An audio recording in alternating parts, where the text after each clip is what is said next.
अपने बच्चों की ये भी ट्रेनिंग करनी बड़ी ज़रूरी है कि जिस जिस जगह और मकाम पर वो जाते हैं उस जगह और उस मकाम पर रहने वाले या मुलाकात करने वाले लोग, उनका ख्याल रखना और उनको तकलीफ़ और ईज़ा ना पहुंचाना, ये भी हमारी ज़िम्मेदारी में शामिल है और अच्छे अखलाक के मालिक होने की निशानी है।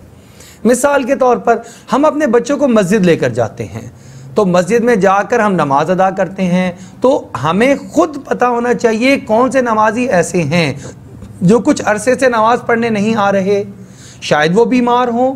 शायद उनको कोई ज़रूरी ऐसा कोई तकाज़ा आया हो, कोई मजबूरी आई हुई हो जिसकी वजह से वो मस्जिद नहीं आ पा रहे।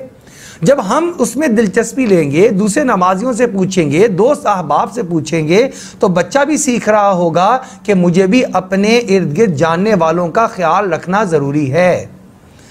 जब आप अपने जिस मकाम पर आप काम करते हैं, चाहे वो फैक्ट्री है, चाहे वो कोई दफ्तर है, अगर आप ताजिर हैं, दुकानदार हैं, तो दुकानदार हैं कि बहुत सारे कस्टमर्स आपके पास आते हैं, एक कस्टमर नहीं आ रहा, काफ़ी अरसे से नहीं आ रहा, तो एक ये है कि आप तिजारती सतह पर सोचेंगे मेरे पास क्यों नहीं आ रहा, कहीं दूसरी की दुकान से सामान लेना तो नहीं शुरू कर दिया। और एक ये है कि आप ये सोचें खैर, अल्लाह खैर करे,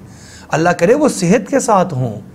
अल्लाह करे वो किसी तकलीफ़ में मुब्तला ना हुए हों, काफ़ी अरसे से नज़र नहीं आए। पड़ोसियों का हक़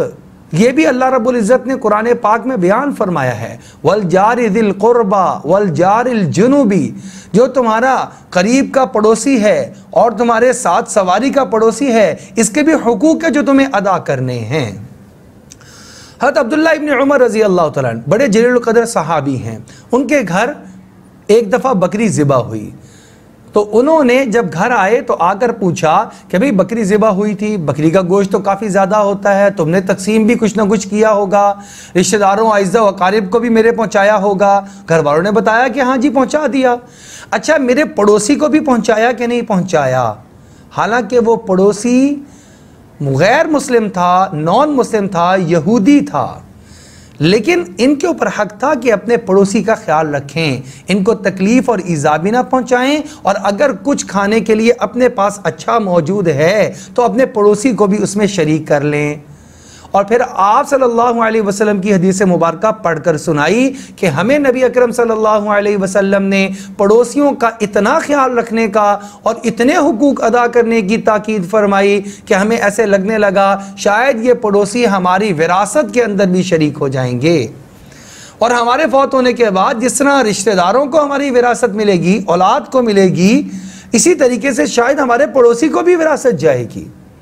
इसलिए ये गौर करना चाहिए कि हमारा बच्चा वो इस तरह सोशल बने कि जिस जिस जगह पर वो जा रहा है, अगर बाज़ार जाते हैं तो दुकानदार, अगर मस्जिद जाते हैं तो वहाँ के नमाजी, अगर हम मोहल्ले में रहते हैं तो हमारे मोहल्ले के पड़ोसी और उनके बच्चे, उनके साथ कम अज़ कम खैर का मालूम करने का और उनकी किसी परेशानी और दुख में, दर्द में शरीक होने का जज्बा हमारे बच्चों के अंदर मौजूद हो। ये एक बेहतरीन सिफ़त है।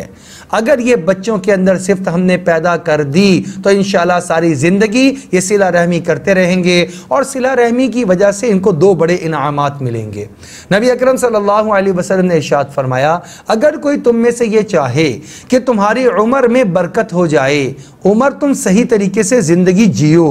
बीमारी की नज़र ना हो जाए, परेशानियों की नज़र ना हो जाए, और अगर तुम में से कोई ये चाहे कि उसके रिज़्क़ में भी इजाफा हो जाए, और ये दोनों चीज़ें ऐसी हैं जो हम में से हर शख्स चाहता है, उम्र में बरकत भी हो जाए, बीमारियों के बगैर, परेशानियों के बगैर ज़िंदगी गुजरे, और थोड़े वक्त में हम ज़्यादा काम कर सकें, और रिज़्क़ में भी बरकत हो जाए, कभी किसी चीज़ की कमी ना आए, तो आप सल्लल्लाहु अलैहि वसल्लम ने फरमाया उसे चाहिए कि सिला रहमी करना शुरू कर दे। तो सिला रहमी करना अपने बच्चों को सिखाने की चीज़ है, और ये बचपन से बच्चे को सिखाया जाए, और बच्चे सबसे ज़्यादा आपके अपने अमल को देखकर सीखेंगे, लिहाजा खुद सिला रहमी करने वाले बन जाएं, हमारे बच्चे भी हमें देखकर इंशाअल्लाह सिला रहमी के आदी बन जाएंगे।